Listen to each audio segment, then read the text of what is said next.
Go back halfway to when Darwin published The Origin of Species, and you land in 1942. In that year was published the book that gave its name to how we think about evolution today. According to AI, Grok, as I write, quote, the book widely recognized for providing a comprehensive account of the modern synthesis in evolutionary biology is Julian Huxley's Evolution, the Modern Synthesis. You may think you know what that book must contain: detailed explanations of natural selection and genetic mutation, the two processes that Huxley wove together into his synthesis. And a lot of population statistics. That's what professional evolutionists say the theory actually means to them. You could turn to this book whenever you needed an introduction to modern evolutionary theory. Think that, and you'd be wrong. Natural selection and genetic mutation aren't explained. They're only referred to as if already familiar. And there's not a single equation in the whole book. Instead, it's mainly shop talk among biologists from 83 years ago about what was then the big new issue in the field, rethinking how evolution worked. Like most shop talk from long ago, it's of almost no interest today. So why is it so famous? It helped that the author, Julian Huxley, was grandson of Thomas Huxley, Darwin's primary champion. By 1942, Julian had been for 7 years secretary of the British Biological Society. In an introduction he added to evolution in 1963, he assessed the influence of his ideas up to that time. Quote, the theory of evolution that I maintained in 1942 may now be regarded as the established view. It has been supported by, he lists all the most eminent evolutionists. It underlies most recent work on genetics. Finally, it has been adopted or assumed by the great majority of the contributors to Evolution, the first scientific journal devoted to the subject. And he is writing only a decade or so before Richard Dawkins summed up the mathematical implications of Huxley's synthesis in The Selfish Gene, which has defined evolution for us ever since.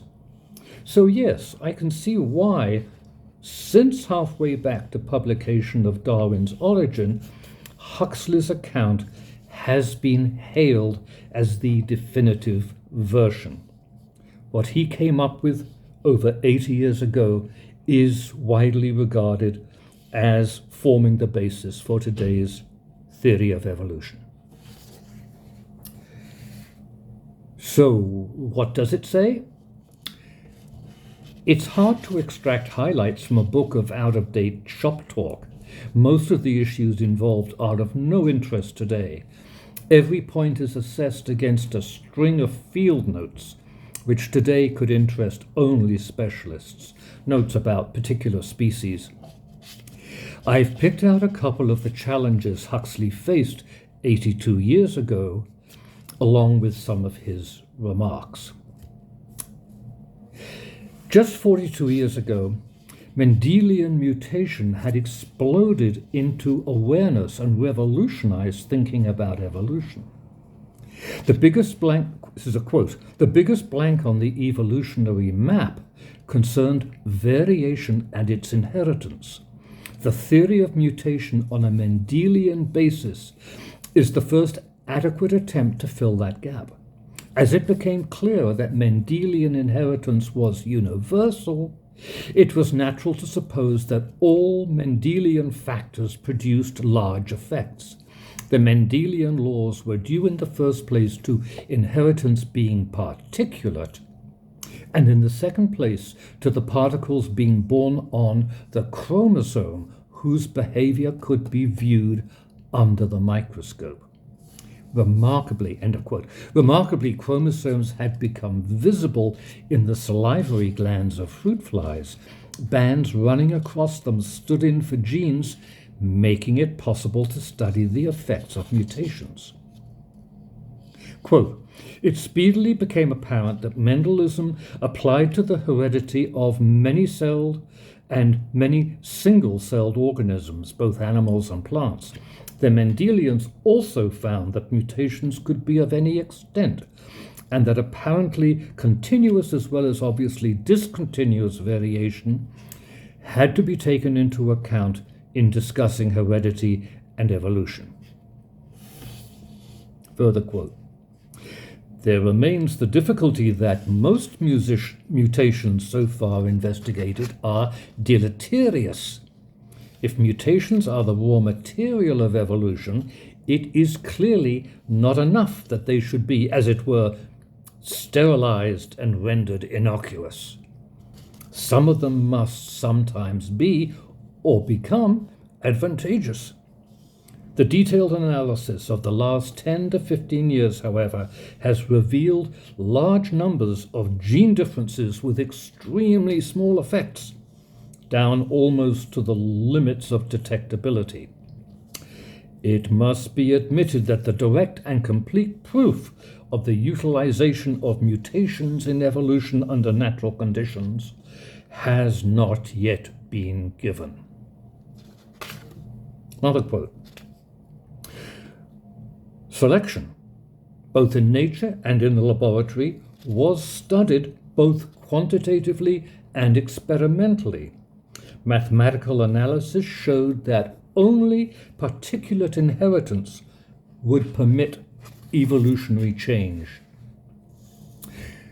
We now realize there are many kinds of selection, often antagonistic in their effects, and not all operative in the same way on all organisms. End of quote. Huxley argues against the alternative mechanisms of Lamarck and evolution appearing to follow a program in a particular direction referred to as orthogenesis. Quote, quite bluntly and simply, all such assertions are unjustified. They are unjustified on the score of simple logic and scientific method. Evolution is seen to be a joint product of mutation, recombination, and selection.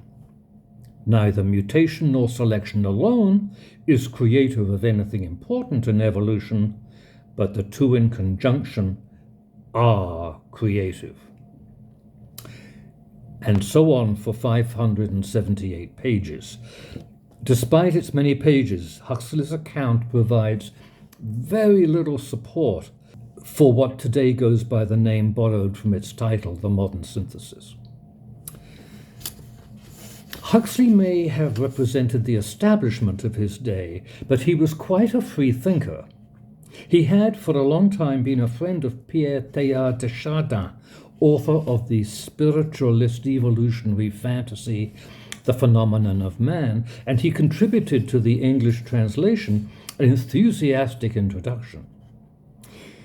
Huxley himself saw evolution taking two directions, a sideways impulse and an upward impulse, and devoted the final chapter of his book, titled Evolutionary Progress, to a supposed upward impulse in human evolution, past, present, and future. Quote, it should be clear that if natural selection can account for adaptation and for long-range trends of specialization, it can account for progress too. Man is the latest dominant type to have evolved, and this being so, we are justified in calling the trends that have led to his development progressive. Progress is a major fact of past evolution, but it is limited to a few selected stocks.